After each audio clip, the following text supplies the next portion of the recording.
Selamat sore teman-teman Simers. Sebelumnya aku mau nyapa teman-teman Simers dulu nih. Gimana nih kabarnya teman-teman? Semoga selalu dalam keadaan sehat walafiat dan terhindar dari wabah COVID-19 saat ini ya. Jangan lupa buat stay safe dan juga stay healthy ya teman-teman. Nah teman-teman Simers ini bisa banget buat ajakin temennya untuk langsung bergabung di acara Simpedia keempat nih. Halo, selamat bergabung. Nah sebelumnya aku juga mau ngucapin banyak-banyak terima kasih buat teman-teman Simers yang udah mau bergabung dan meluangkan waktunya di acara Simpedia keempat ini. Wah gak terasa ya teman-teman, ternyata acara Simpedia udah berlangsung selama 4 kali loh teman-teman. Nah, di acara-acara sebelumnya juga mengundang narasumber-narasumber yang keren dan juga hebat. Dan di acara Simpedia keempat ini juga gak kalah kerennya loh teman-teman. Tahu gak sih siapa narasumber kita hari ini? Ada yang tahu gak nih? Jadi nanti kita bakal undang narasumber kita yang pastinya keren banget, yaitu Kak Pradana Ricardo dari mahasiswa Sastra Indonesia Angkatan 2019, sekaligus jadi Wawapres 3 tingkat sarjana Universitas 11 Maret Surakarta. Nah nanti juga Kak Pradana Ricardo ini bakal share pengalamannya dan juga ilmunya ke teman-teman selama mengikuti Pilmapres tahun ini. Nah bagi teman-teman nanti yang ingin mengajukan pertanyaan, bisa banget buat ketik di kolom komentar dan nanti bakal aku bacain dan sampaikan langsung ke narasumber kita.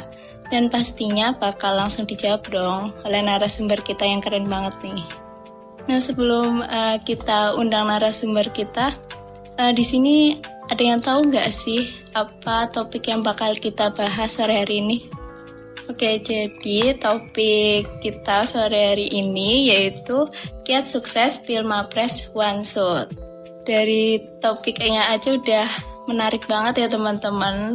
Nah di sini teman-teman Simers ada yang berminat kan nih buat daftar Pilmapres tahun selanjutnya?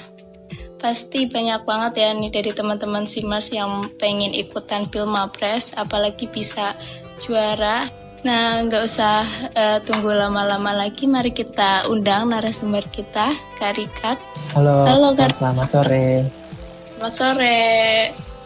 Apakah suara saya sudah terhubung dengan Kak Rikat? Sudah terdengar. Suaraku udah masuk ya? Masuk. Gimana nih Mas kabarnya? Alhamdulillah baik. Sekarang lagi di mana Mas? Di Solo atau di rumah? Sekarang kebetulan lagi di Solo karena ini lagi UAS, jadi mau mengerjakan UAS di Solo gitu. Oh iya, mantep banget nih.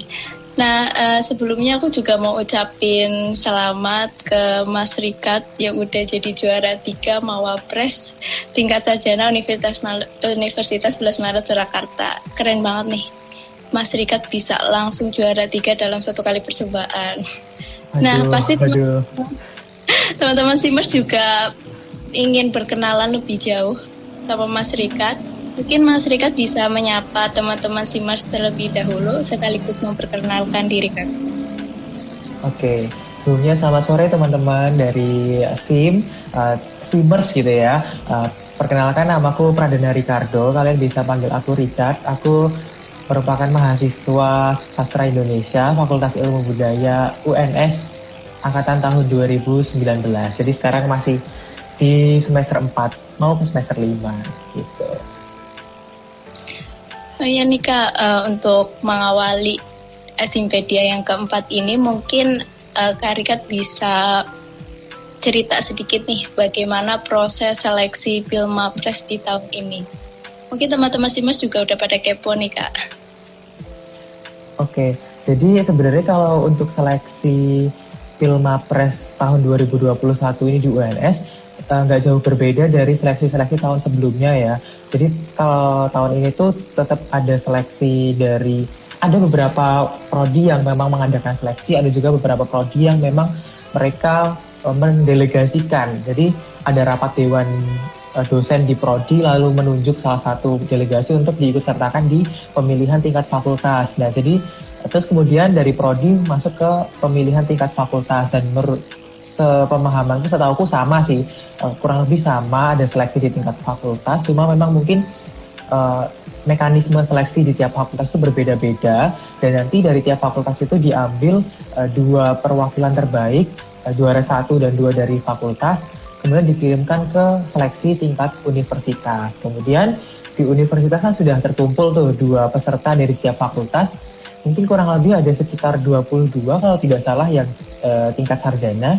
Kemudian dari 22 finalis itu diseleksi 10 capaian unggulannya terlebih dahulu. Nah, kemudian di peringkat dari 1 sampai 6, dan 6 peringkat tertinggi itu masuk ke babak kedua, yaitu babak presentasi bahasa Indonesia, presentasi bahasa Inggris, kemudian ada psikotes juga. Dan akhirnya dari situ baru diumumkan juara 1, 2, 3, harapan 1, 2, 3. Seperti itu. Cukup panjang ya Kak untuk prosesnya. Iya, panjang banget. Benar. Nah, Kak Rikat ini kan dari angkatan 2019 nih. Nah, ya, ikutan ini merasa minder gak sih Kak? Kan kebanyakan dari angkatan 2018 nih. Jujur sih, untuk tahun ini memang sangat-sangat minder, karena tahu beberapa seleksi di fakultas itu kan terbuka untuk ditonton secara umum, dan aku juga mengikuti beberapa seleksi di fakultas, seperti contohnya fakultas FKIP, kemudian fakultas MIPA aku mengikuti, dan ternyata di sana finalis 6 besarnya mereka yang presentasi di fakultasnya emang udah keren-keren, dan beberapa aku kenal gitu, dan track recordnya mereka emang udah keren banget, angkatan 18 pula gitu. Jadi kayak minder banget gitu untuk tahun ini ikut Pilmapres sebenarnya, tapi ya aku tetap mengusahakan semaksimal mungkin, dan aku berpikir bahwa oh ya, kalau misalnya memang tahun ini rezekinya ya alhamdulillah, tapi kalau misalnya tahun ini memang belum menjadi rezekiku di Pilmapres, ya masih ada kesempatan-kesempatan lain selain Pilmapres untuk terus berprestasi. Seperti itu sih. Itu cara mengatasi rasa mindernya gimana tuh Kak? Apa ya, kalau aku sih kemarin ya udah pokoknya mengalihkan Pilmapres ini, pokoknya ketika aku sudah mengirimkan berkas-berkas untuk Pilmapres, semuanya sudah aku kirimkan dan sudah melalui tahap seleksi, ya sudah aku nggak mau mikir itu terlalu dalam lagi, aku fokus ke yang lain, karena kan masih ada tanggungan akademik, ada tanggungan di organisasi juga, jadi usahakan jangan terlalu fokus berpikir ke sana. Jadi kalau misalnya udah minder, kayak aku kemarin minder, terus mikir ke sana malah jadi kepikiran terus, dan hal-hal lain yang bisa dikerjakan malah tertinggal. Seperti itu sih. Kalau boleh tahu nih, motivasi Kak Rikat buat ikut tampil Pilmapres apa sih Kak? Apa ya motivasi ikut Pilmapres sebenarnya untuk apa ya? Aku juga bingung gitu kalau misalnya ditanya sebenarnya alasan mengikuti Pilmapres itu apa. Tapi gini sih, karena kita adalah mahasiswa gitu ya, kita diberikan kesempatan menjadi seorang mahasiswa, kita diberikan ruang yang luas untuk terus mengembangkan diri kita, untuk terus berprestasi, dan ya Pilmapres ini salah satu cara dan salah satu jalan untuk kita mengaktualisasikan diri gitu. Sebenarnya seberapa jauh pencapaian kita selama berkuliah dan seberapa berpengaruh kita di masyarakat, seberapa kita berdampak untuk masyarakat. Karena kan kalau di Pilmapres itu yang dinilai tidak hanya seberapa banyak kita memenangkan kejuaraan, akan tetapi di sisi lain kita juga tetap dinilai bagaimana sih kebermanfaatan kita dan keberdampakan kita bagi masyarakat, seperti itu. Wah, keren banget nih Kak Rikat. Benar-benar bisa membangun rasa kepercayaan dirinya buat ikut Pilmapres. Alhamdulillah. Padahal mayoritasnya tuh angkatan 2018. Nah, kan banyak banget rumor nih Kak, kayak misalkan harus jago bahasa Inggris, terus harus banyak prestasi, minimal jumlahnya 10. Nah, tanggapan Kak Ricardo mengenai rumor-rumor Pilmapres tuh gimana sih Kak? Apakah itu emang benar atau enggak? Oke, mungkin aku akan menanggapi dulu tentang terkait prestasi, 10 prestasi terbaik gitu ya.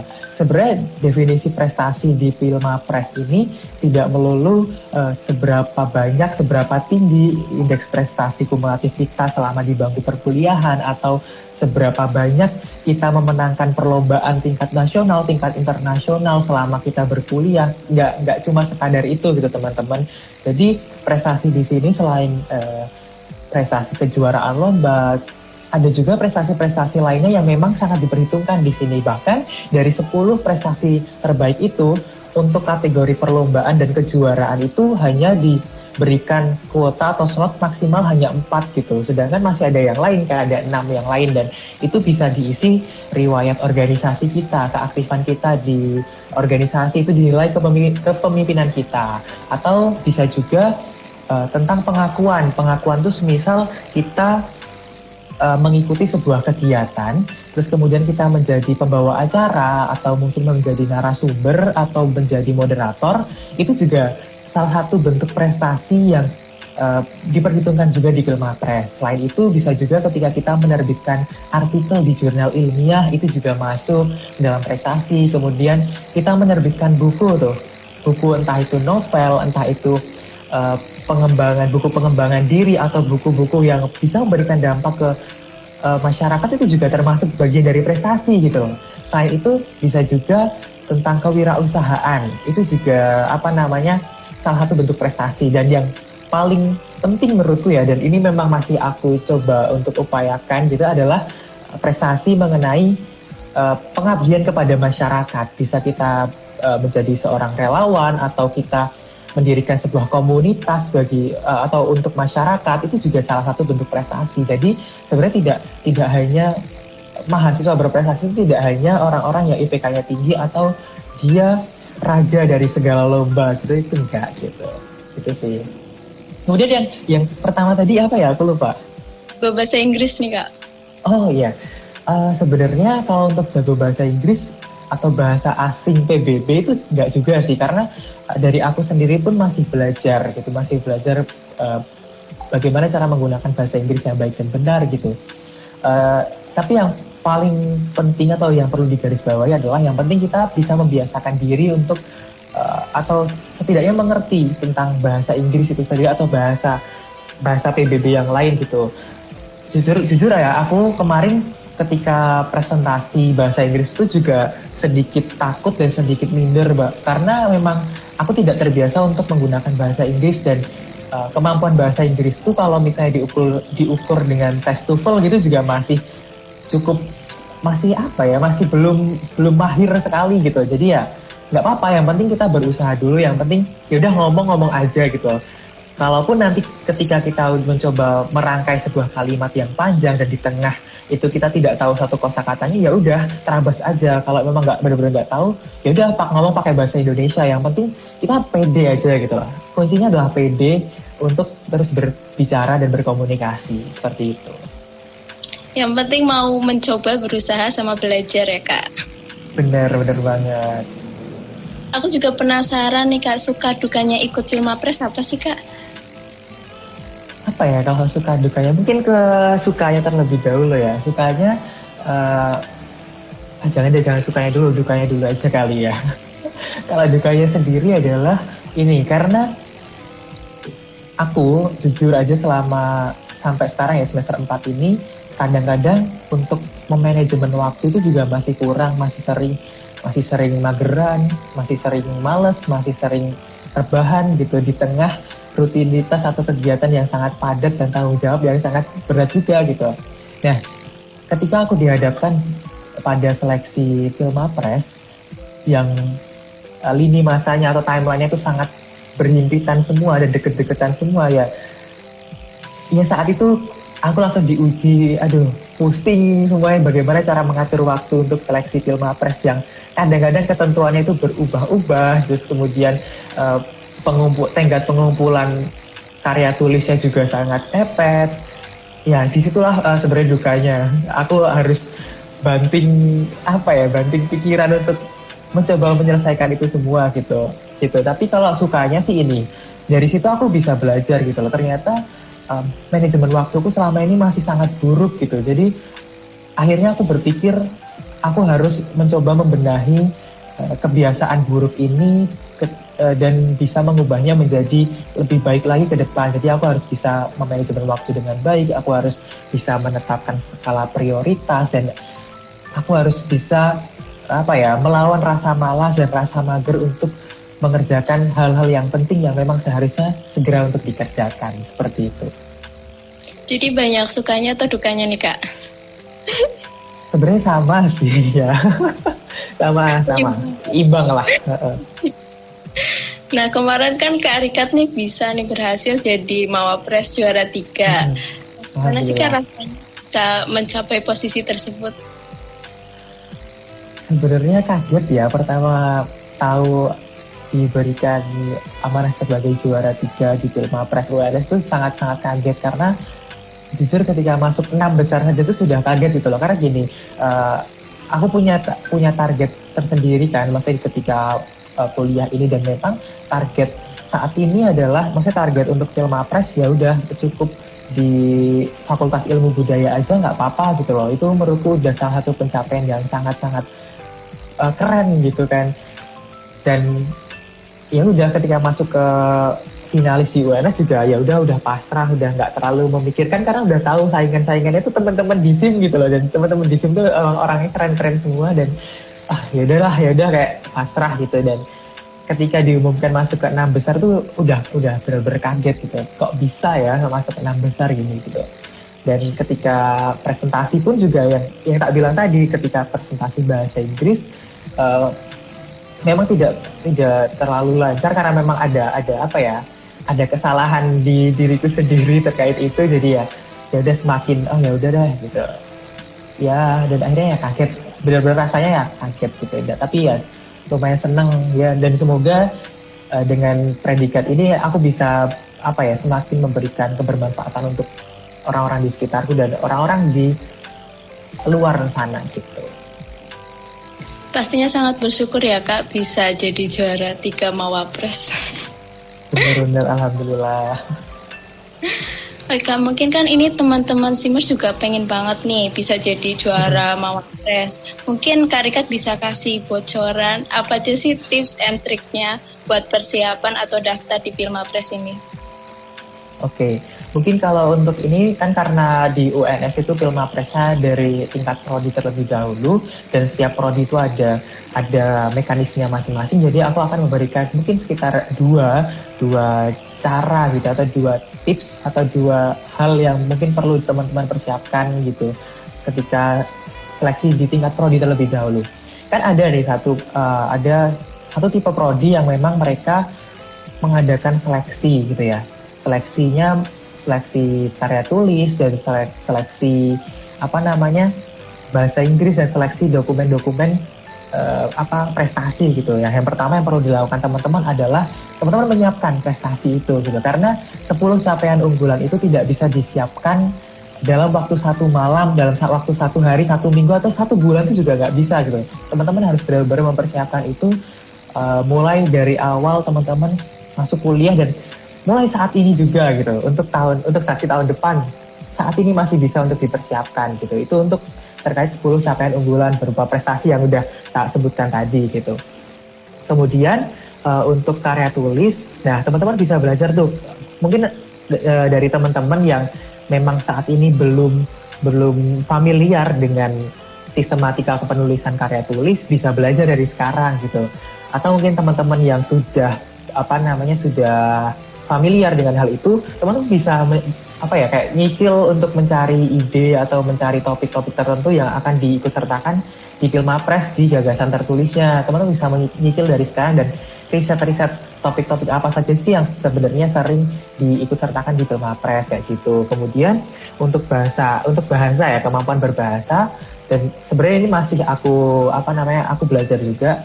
Yang penting teman-teman membiasakan diri untuk tahu bahasa asing itu. Misal saat ini bahasa Inggris ya, teman-teman mengusahakan untuk bisa fasih atau terbiasalah dengan bahasa Inggris itu sendiri, seperti itu. Nah, jadi ketika nanti teman-teman udah seleksi di prodi, teman-teman dipertemukan dengan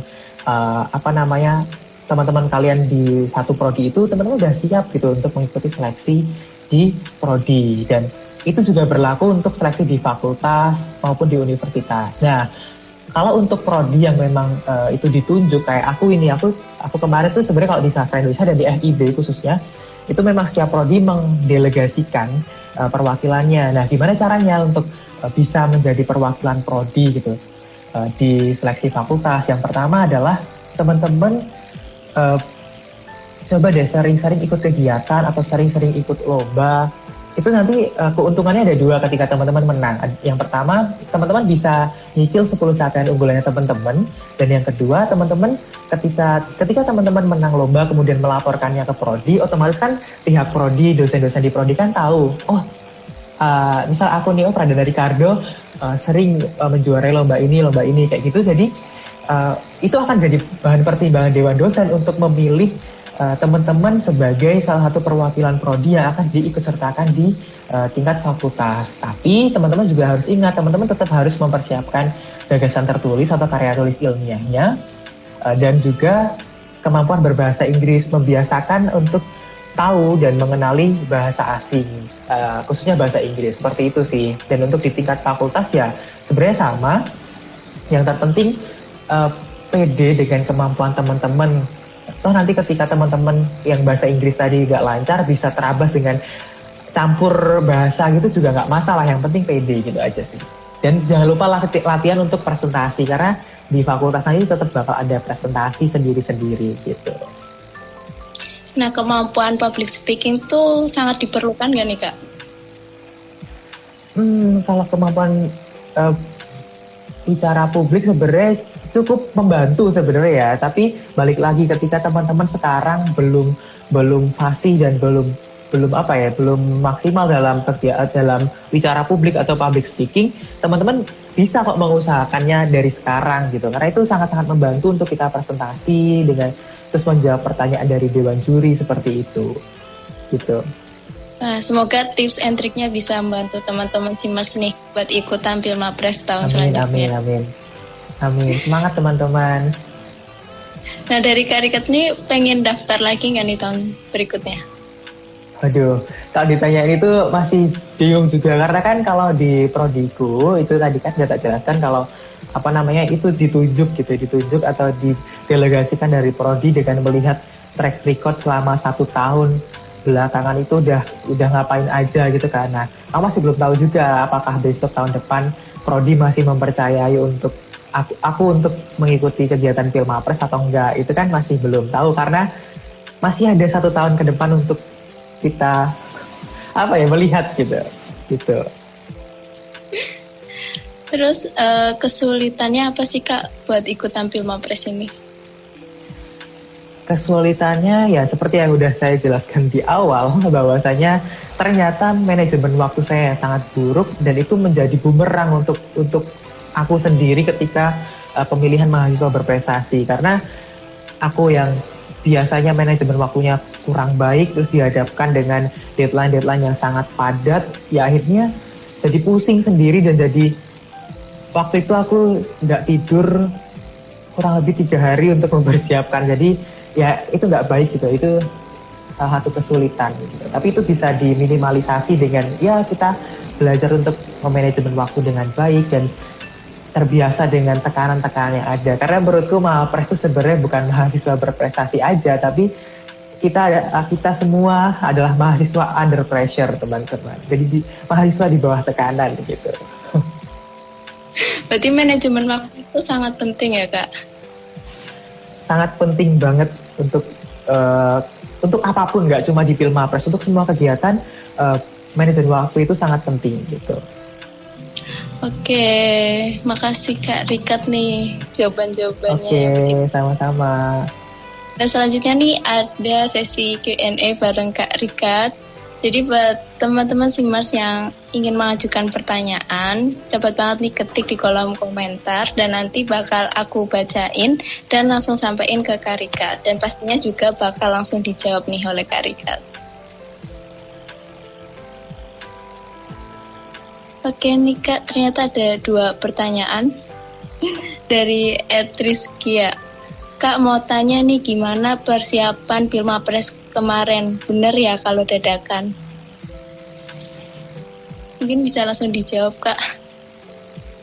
Mungkin bisa dibacakan ulang soalnya tadi sempat terputus. Oh ya. Ini dari Etriskia. Kak mau tanya, gimana nih persiapan Pilmapres kemarin? Bener ya kalau dadakan? Mungkin oke lah aku jawab ya. Sebenarnya bukan itu sih, bukan dadakan ya. Karena memang sebenarnya ini kan agenda tahunan. Sebenarnya itu bisa dipersiapkan teman-teman. Jadi kalaupun informasi dari pusat dan informasi dari UNS maupun dari fakultas itu datangnya tiba-tiba, sebenarnya itu nggak perlu jadi ancaman buat teman-teman yang mau daftar. Karena apa? Karena ini kan eventnya tahunan, jadi setiap tahun bakal ada dan itu bisa dipersiapkan.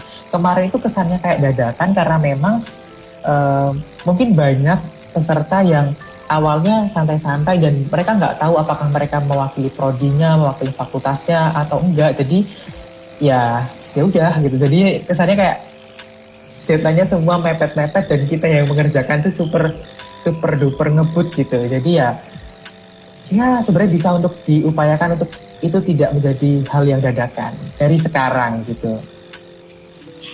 Oke, terus ada lagi nih Kak dari Advatata Iza. Arti prestasi menurut Kak Rikat itu apa sih? Dan apa keuntungan kalau kita punya mental berprestasi? Gimana tadi di awal? Bisa diulang? Oke. Arti prestasi menurut Kak Rikat itu apa sih? Dan apa keuntungan kalau kita punya mental berprestasi? Oke, mungkin bisa langsung aku jawab ya. Sebenarnya kalau menurutku sendiri prestasi itu apa? Ya prestasi itu adalah satu hal pencapaian kita di mana dengan pencapaian itu kita bisa berbagi dengan orang lain, kita bisa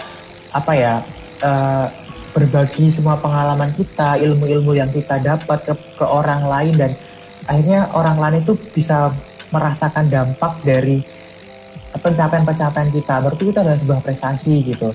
Dan keuntungan apa yang bakal kita punya ketika kita memiliki mental berprestasi ya itu jadi pede aja gitu, mau ngapain aja kita jadi pede dan kita bisa bisa menurutku sendiri ya bisa punya privilege tersendiri untuk melewati satu dan lain hal gitu. Misalnya nih ketika kita dihadapkan dengan tantangan yang super berat, kita bisa menghadapinya dengan oh ya udah santai aja kayak gitu, nggak apa-apa santai kayak gitulah. Mungkin kayak gitu. Oke Kak, ini ada pertanyaan lagi, bentar. Dari @delvi_az4, Kak, motivasi ikut Mawapres itu apa sih? Oh mungkin tadi ketinggalan Kak, ikut live-nya. Oke, aduh aku juga lupa jawaban kita siapa ya. Oke, mungkin aku coba ulangi menjawab. Mungkin kalau misalnya beda sama yang tadi ya, nggak apa-apa ya. Sebenarnya kalau motivasi ikut Mawapres itu apa ya? Apa ya tadi lupa. Ya intinya adalah aku bisa mengetahui sejauh mana sih sebenarnya pencapaian aku ketika berkuliah gitu menjadi seorang mahasiswa. Karena kan mahasiswa itu kan kita kan diamanahi, kita diberikan privilege untuk menjadi seorang mahasiswa. Kita diberikan ruang seluas-luasnya untuk mengeksplorasi diri kita gitu. Dan salah satunya adalah Mawapres ini gitu. Mawapres ini adalah salah satu cara, salah satu langkah, salah satu jalan untuk untuk kita bisa mengetahui sejauh mana sih sebenarnya pencapaian kita, kemampuan kita, dan kebermanfaatan kita untuk masyarakat kayak gitu. Jadi dari situlah akhirnya aku memutuskan untuk ikut Pilmapres ini kayak gitu. Kalau dorongan orang-orang di sekitar itu termasuk buat motivasi kakak ikut Pilmapres nggak sih? Dorongan orang-orang sekitar tentu gitu.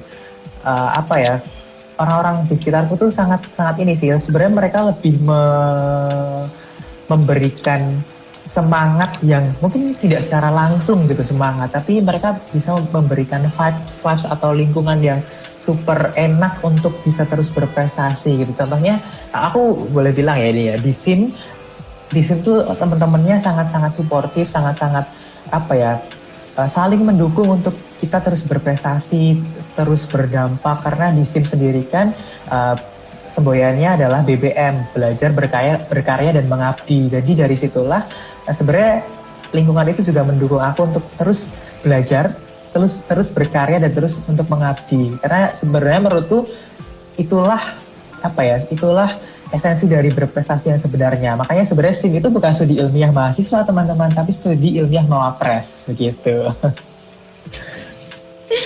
Oke Kak, ini ternyata Devi_AC4 mau tanya lagi nih Kak. Apa ada hambatan yang berarti saat ikut mawapres? Oke, sebenarnya ya sama seperti yang sudah tak jelaskan sebelumnya, hambatan-hambatan itu sebenarnya datang dari kita sendiri sih sebenarnya. Aku ulangi lagi karena memang dulu dan mungkin sekarang masih ya, manajemen waktunya masih kurang baik, sehingga ketika dihadapkan dengan Pilmapres yang infonya juga sangat tiba-tiba ini jadi hambatan tersendiri gitu loh, karena harus lembur, harus nggak tidur beberapa hari dan akhirnya jadi capek sendiri, jadi pusing, dan ya itu hambatan, tapi hambatan itu bisa tetap kita lewati kok dengan baik ketika memang kita ada niat dan ada kemauan untuk mengikutinya gitu. Oke. Mungkin Kak Rikat nih bisa ceritain dong mengenai seleksi prodi di Pilmapres di prodi sastra Indonesia. Mungkin Kak. Oke. Sebenarnya kalau di prodi sastra Indonesia sendiri itu nggak ada seleksi yang seperti misalnya aku taunya di pendidikan fisika tempatnya Mbak Yuk itu kan ada seleksi sendiri di prodi. Nggak seperti itu gitu. Kalau di sastra Indonesia lebih prodi itu mendelegasikan. Jadi sebenarnya pinter-pinternya kita sedikit mencuri hati dosen-dosen kita supaya mereka dewan dosen itu ketika berdiskusi menentukan siapa sih delegasi dari prodi itu, ya kita bisa jadi satu nama yang kuat untuk diajukan dan didelegasikan untuk mewakili prodi ke fakultas seperti itu. Dan gimana caranya ya kita bisa mulai untuk mungkin ikut perlombaan atau ikut organisasi, ikut relawan menerbitkan buku atau berwirausaha, menerbitkan artikel di jurnal atau mungkin aktif di menjadi pembicara, pembawa acara maupun moderator di berbagai kegiatan. Itu salah satu cara untuk bisa menjadi delegasi prodi. Menurutku seperti itu. Jadi awalnya itu ada informasi dari prodi atau dari mana nih Kak Rikat taunya? Jadi awalnya kalau aku sendiri ya, dari sebenarnya kan karena memang di Prodi Sastra Indonesia sendiri itu dosen-dosennya dan kaprodinya itu memang saat ini memiliki visi misi yang lebih berorientasi ke bagaimana sih cara meningkatkan prestasi mahasiswa yang ada di Sastra Indonesia. Nah, jadi dari situ semua dewan dosen itu selalu memberikan dan membagikan informasi-informasi kegiatan, informasi lomba, dan informasi apapun tentang peningkatan prestasi mahasiswa itu ke grup-grup. Dan dari situlah akhirnya aku coba untuk ikut beberapa lomba dan alhamdulillah mendapatkan penghargaan dari situ. Dan dari situ mungkin Dewan Dosen di Sastra Indonesia melihat, oh ternyata namaku aku sering lapor juga ketika aku menang kejuaraan, aku lapor ke prodi. Awalnya sih memang niatnya untuk membantu mempertahankan akreditasi di prodi gitu. Tapi ternyata memang Dewan Dosen melihatnya akhirnya aku bisa didelegasikan untuk mewakili Sastra Indonesia ke prodi. Awalnya sebenarnya cuma dihubungi sih ketika surat dari UNS masuk ke Fakultas Ilmu Budaya, dan dari Fakultas Ilmu Budaya ngasih surat ke Kaprodi. Nah, dari situ Kaprodi baru telepon via WA, langsung menginformasikan bahwasanya aku adalah salah satu delegasi Prodi Sastra Indonesia untuk ikut Pilmapres di FIP gitu. Berarti nggak ada seleksi ya Kak? Langsung pemilihan dari mereka? Bener banget. Tapi tetap dilihat bagaimana mahasiswa ketika di kelas, karena kan Dewan Dosen tidak hanya melihat bagaimana prestasi kita kan, karena di Pilmapres gak cuma penilaian tentang prestasi yang 10 capaian unggulan, tapi kan ada ada mekanisme presentasi dan kemampuan bahasa Inggris dan lain sebagainya, itu juga tetap dipertimbangkan ketika mahasiswa itu berada di kelas. Jadi sebenarnya seleksi, kalau di sastra Indonesia menurutku ya, seleksi Pilmapres itu ya mulai kita masuk ke kelas dan bagaimana cara kita bersikap di kelas, etika kita di kelas itu menurutku udah bagian dari seleksi, seperti itu. Oh iya Kak, ini kan ada katanya 2 perwakilan dari sastra Indo itu lolos final semua. Nah itu ada treatment khusus nggak sih dari Prodi?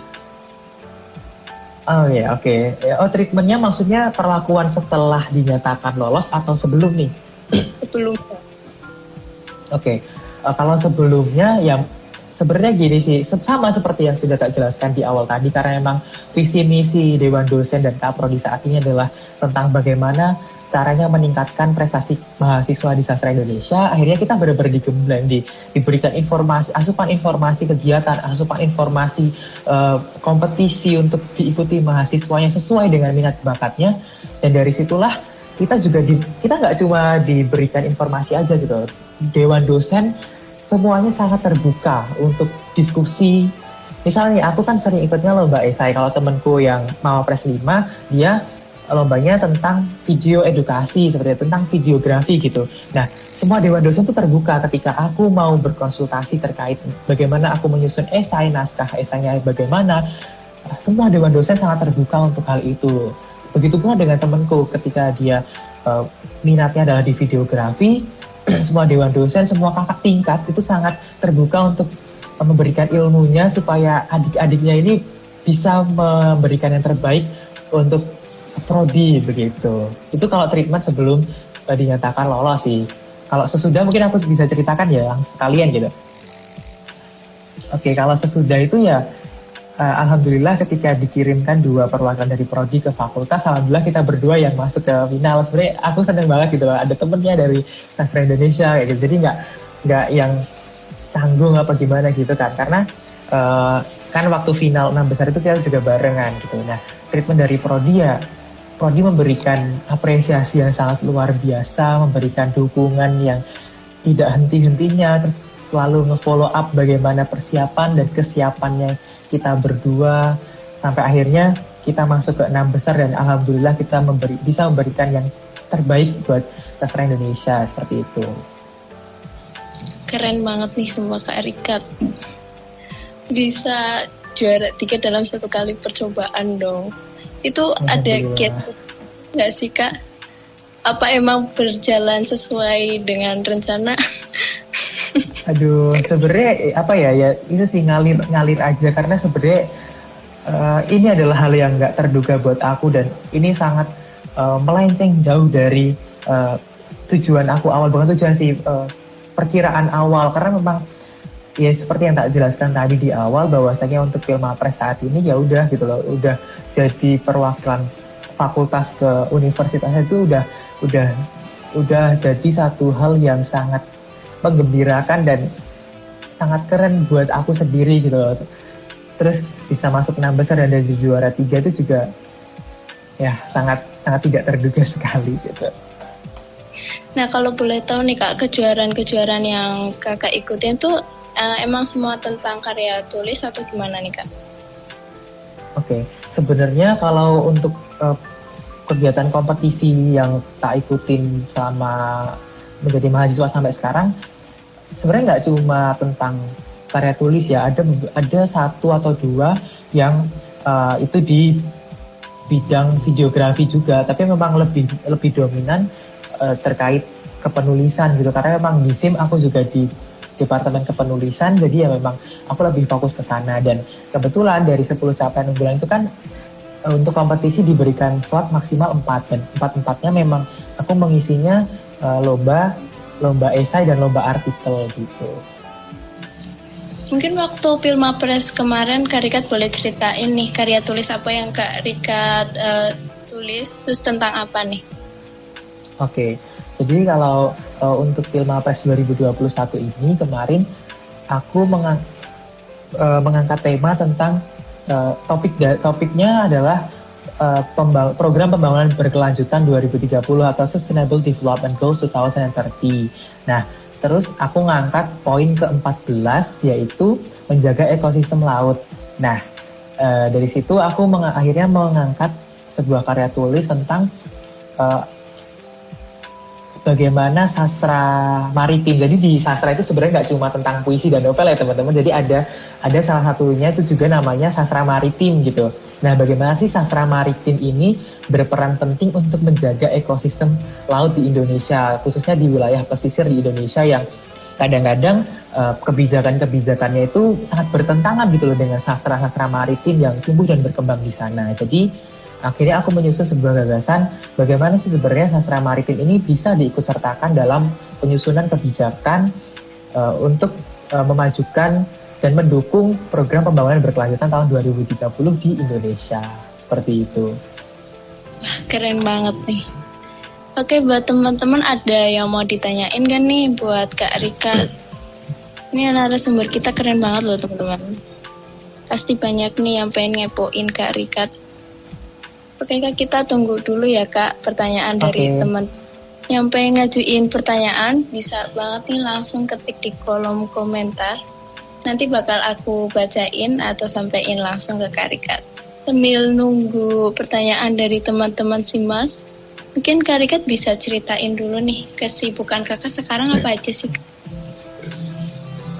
Sebenarnya kalau saat ini masih menjalankan kegiatan sebagai mahasiswa yang sedang menempuh ujian akhir semester gitu, itu kesibukannya yang paling utama gitu. Kemudian untuk kesibukan yang lain ya sama juga kayak mahasiswa pada umumnya gitu loh, masih mengerjakan program kerja di organisasi.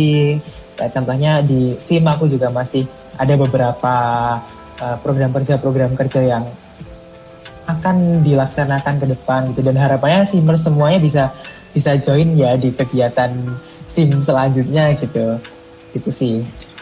Dan ada juga proker-proker di organisasi yang lain gitu.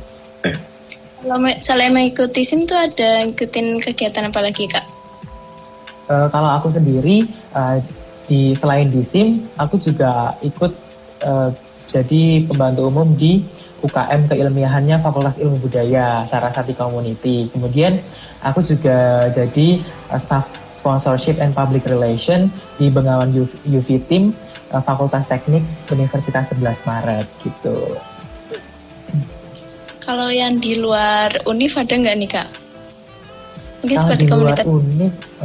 Kalau di luar UNIF ada, kebetulan baru itu juga kegiatannya baru selesai.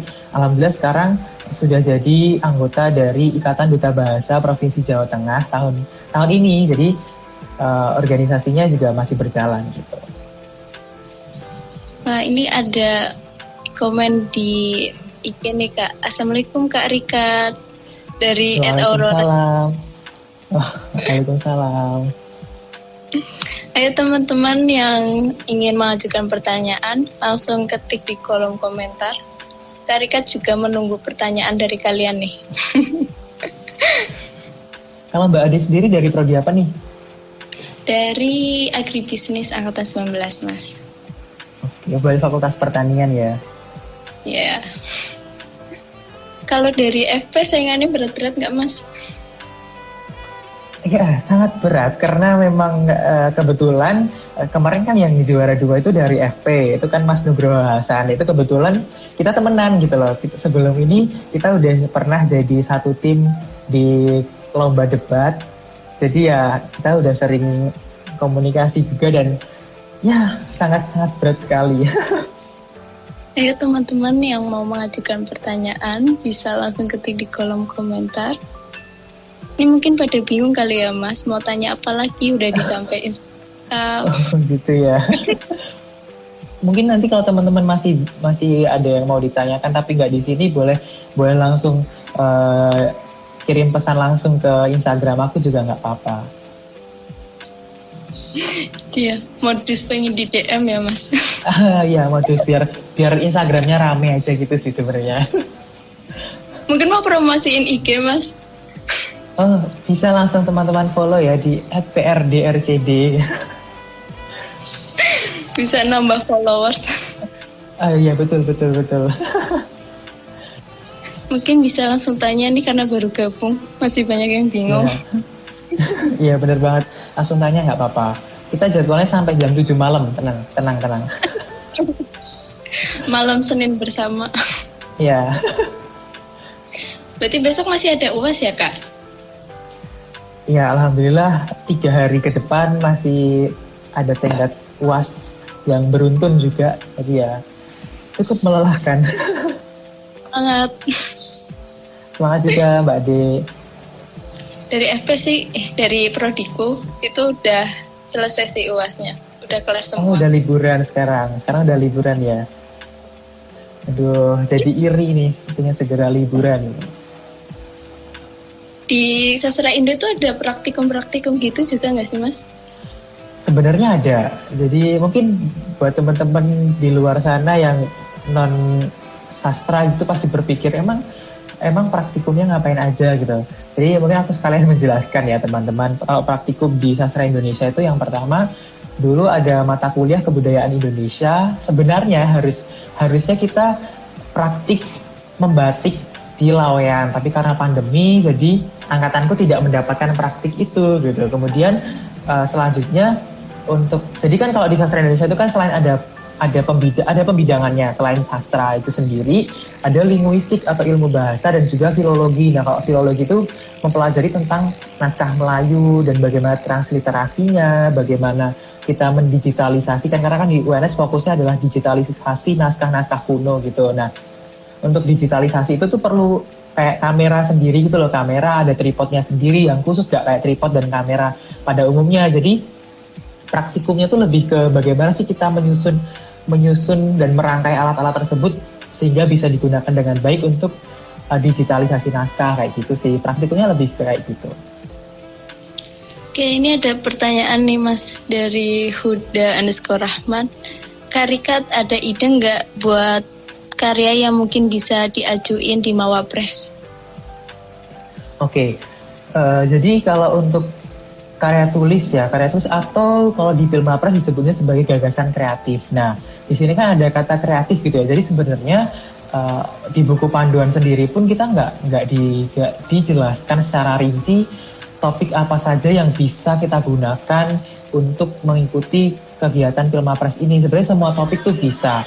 Akan tetapi kalau dari aku sendiri, teman-teman banyak pelajari tentang Program Pembangunan Berkelanjutan atau Sustainable Development Goals atau SDGs 2030 dan coba susun karya tulis dari tema itu, dari topik SDGs itu gitu. Itu insya Allah bisa mengantarkan teman-teman menjadi Mawapres di UNS dan insya Allah di nasional gitu. Nah buat Kak Rikatnya ada kesulitan nggak sih kalau membuat karya tulis seperti itu? Ya, pas sebenarnya ada, cuma tergantung dari kitanya sendiri. Kita mau belajar untuk bisa mengatasi kesulitan itu atau enggak gitu, atau kita bisa melawan rasa malas kita untuk menyusun karya tulis itu atau enggak gitu. Sebenarnya kan kalau kesulitan dan hambatan itu datangnya dari diri kita sendiri dan cara menyikapinya pun juga dari diri kita sendiri, tergantung kitanya mau atau enggak gitu. Gitu sih. Yang penting tuh tetap mau berusaha dan terus belajar gitu sih. Terus dari Kak Rikat sendiri nih, ada nggak sih cara bikin karya tulis yang baik dan juga benar? Oke, sebenarnya kalau lebih jelasnya teman-teman bisa ikut kegiatan-kegiatan dari SIM yang membahas itu gitu ya. Itu akan didatangkan pembicara-pembicara yang keren dari luar UNS, dari dalam UNS yang memang mereka sudah profesional di bidang itu gitu. Tapi kalau di sini mungkin aku akan menjelaskan secara ringkas aja ya teman-teman. Sebenarnya untuk pembuatan karya tulis yang terpenting adalah teman-teman mengetahui dasar-dasarnya terlebih dahulu, bagaimana dan apa saja sistematikanya, bagaimana ketentuan dalam menyusun karya tulis, mungkin terkait penempatan latar belakang, cara menulis latar belakang, atau mungkin cara mengutip, cara menulis daftar pustaka dan lain-lain sebagainya. Kayak gitu sih, itu yang paling dasar untuk teman-teman ketahui terlebih dahulu, dan sisanya ya teman-teman mulai menulis gitu loh. Karena teman-teman mau membuat karya tulis, gagasan kreatif, kalau teman-teman tidak memulai untuk menulis ya gagasan itu tidak akan pernah jadi gitu. Dan yang terpenting adalah teman-teman bisa mengkomunikasikan karya teman-teman ke orang yang menurut teman-teman lebih mampu dan teman-teman percaya kepada mereka gitu untuk memberikan masukan, memberikan komentar, entah itu teman-teman kalian sendiri atau kakak tingkat kalian atau mentor kalian atau mungkin dosen-dosen kalian. Coba dikonsultasikan itu, coba komunikasikan itu ke mereka dan serap komentar-komentar positif yang membangun untuk perbaikan karya tulis teman-teman, seperti itu. Nah biasanya kan kalau bikin karya tulis tuh susah dapet idenya gitu loh Kak. Biar bisa dapet gimana Kak? Oke, kalau aku sendiri sebenarnya lebih ke kita melihat ke sekitar terlebih dahulu, sebenarnya lingkungan sekitar. Karena kan sebenarnya gini, masalah itu kan tidak perlu jauh-jauh untuk mencari permasalahan gitu loh. Sebenarnya lingkungan di sekitar kita tuh kalau kita jeli dan kita cermat, sebenarnya ada kok permasalahan di lingkungan sekitar kita yang membutuhkan solusi gitu. Nah kemudian caranya bagaimana untuk mengembangkan ide itu, mengembangkan permasalahan itu menjadi sebuah ide. Nah teman-teman perbanyak membaca. Nggak harus membaca jurnal ilmiah, artikel jurnal ilmiah yang panjang dan bikin pusing. Teman-teman bisa kok membaca apapun, membaca berita, membaca referensi-referensi lain atau membaca rubrik-rubrik tertentu di majalah atau di koran. Dari situ teman-teman bisa kok mengembangkan idenya. Terus kemudian teman-teman juga bisa berdiskusi. Ini kan contohnya yang aku di SIM. Di SIM aku sering tanya ke teman-teman SIM yang menurutku mereka lebih mampu daripada aku untuk menyusun karya tulis ilmiah ya. Aku berdiskusi ke mereka gitu. Dan dari situ, dari diskusi itu kan kita bisa dapat insight baru, dapat masukan-masukan tentang bagaimana cara mengembangkan ide kita kayak gitu. Itu sih kalau dari aku, membaca dan juga berdiskusi. Selain itu kalau di SIM itu ada namanya ATM atau amati, tiru, dan modifikasi. Kita bisa mengamati karya yang sudah ada, kita menirunya, dan kita bisa memodifikasinya menjadi satu hal yang baru dan lebih kekinian seperti itu. Kalau di Pilma Press itu gagasannya harus baru, orisinal atau gimana Kak? Sebenarnya enggak juga. Sebenarnya bisa. Kalau di sarjana sendiri ya, kalau di sarjana sendiri kan lebih ke gagasan tertulisnya itu lebih ke gagasan yang belum berupa produk, beda kayak produk inovatifnya diploma gitu. Nah, kalau di sini ya kita sebenarnya bebas aja gitu. Kita mau karena gini, menurutku tidak ada ide yang benar-benar baru gitu. Ya adanya ya ide yang sudah ada, kita amati, kita tiru dan kita modifikasi menjadi ide dan gagasan yang lebih baru dari sebelumnya gitu. Kayak gitu. Kak, ini ada pertanyaan lagi dari @huda_rahman. Oh ya Kak, kadang kalau aku dapat ide tuh kadang mikir kalau idenya itu konyol. Dari Kak Rikat sendiri ada saran nggak sih untuk masalah ini? Oke, sebenarnya gini sih, kalau kamu punya ide, menurutku pertama gini, kalau ketika kamu udah punya ide, kamu tulis ide kamu dulu. Bisa ditulis di catatan atau kamu bisa tulis di WA, mungkin kamu nge-WA siapa atau ngepin nomor siapa yang udah nggak kepakai, terus kamu tulis ide-ide kamu di situ.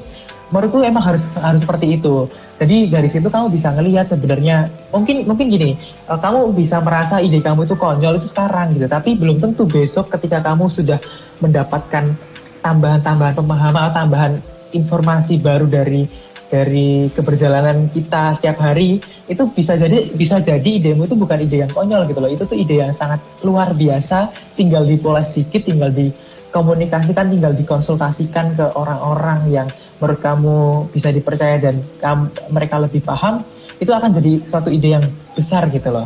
Yang penting tinggal kalau bahasanya anak sastra itu coba diendapkan terlebih dahulu ide-idenya, baru nanti kita bisa ngelihat dan bisa mengembangkan ide itu gitu menjadi yang lebih baik kayak gitu. Wah, dapat bahasa sastra ya Kak. Aduh ya. Tapi sayang banget nih Kak Rika, ternyata live IG kita udah mau berakhir nih. Jadi sedih ya Kak. Oke. Sedih banget nih. Mungkin Kak Rikat bisa memberikan closing statement buat teman-teman Simmers nih yang mau daftar atau mempersiapkan Pilmapres di tahun selanjutnya. Oke, jadi buat teman-teman semua, terkhusus mahasiswa UNS, terus Simmers semuanya yang tahun depan ingin mendaftar di pemilihan mahasiswa berprestasi tahun 2022, tetap semangat dan persiapkan prestasi-prestasi terbaik kalian mulai dari sekarang, mulai hari ini pokoknya, mulai dari sekarang, karena prestasi 10 capaian unggulan itu tidak bisa dipersiapkan dalam waktu 1 minggu, 1 bulan, bahkan 2 bulan itu tidak bisa itu prestasi itu melalui proses yang panjang. Dan jangan lupa ketika teman-teman mengikuti setiap kegiatan, mengikuti kompetisi ya, jangan jadikan Pilmapres ini sebagai tujuan akhir teman-teman. Jadikan semua kegiatan yang teman-teman ikuti selama 1 tahun ke depan, selama kalian menjadi mahasiswa, itu adalah jadi satu ajang aktualisasi diri dan bahan evaluasi diri ke depannya. Begitu. Jadi ketika kita mengikuti kompetisi, kita bisa tahu seberapa jauh kemampuan kita saat itu. Dan ketika teman-teman berkompetisi dan belum mendapatkan juara, teman-teman harus belajar lebih giat lagi untuk semata-mata untuk meningkatkan kualitas diri dan meningkatkan kemampuan teman-teman di bidang tersebut, seperti itu. Pokoknya jangan jadikan Pilmapres sebagai tujuan akhir, karena setelah Pilmapres adalah langkah baru yang itu lebih berat lagi gitu. Itu sih. Terima kasih. Terima kasih Kak Rikat. Semoga pengalaman dan ilmunya bisa bermanfaat bagi kita semua. Nah, terima kasih Kak Rikat yang udah mau meluangkan waktunya dan juga udah mau berbagi ilmu dan pengalaman. See you next time Kak Rikat. Makasih ya. Terima kasih Mbak Ade. Dadah semuanya. Oke, teman-teman Simmers, di acara Simpedia yang keempat ini sudah berakhir. Jadi saya Ade Chandra Puspita selaku host pamit undur diri. Apabila ada salah kata dan perbuatan, saya minta maaf yang sebesar-besarnya. Sampai jumpa di acara Simpedia selanjutnya.